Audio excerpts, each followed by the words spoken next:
What's up? This is Martin Chavez and we are here for another Kobe product review. Okay, sakto ito sa weather natin ngayon na tag-ulan. Hindi natin may iwasan na mangangamoy kulob ang ating helmet. So, sino ba naman ang may gustong gumamit o magsuot ng helmet na amoy kulob? Ay meron tayong solusyon dyan. Yan ay ang ating Kobe product helmet disinfecting foam.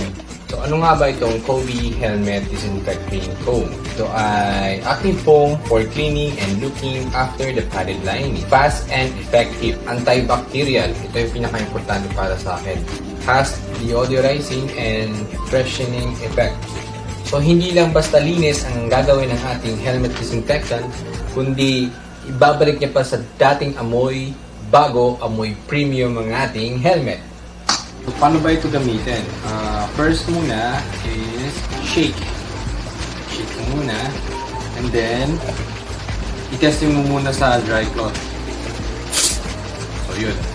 And then, testing na natin sa helmet natin. So, i-spray mo lang siya sa mga padded lining. So, ito yun. After mo ma-spray, antayin mo lang ng mga ilang segundo.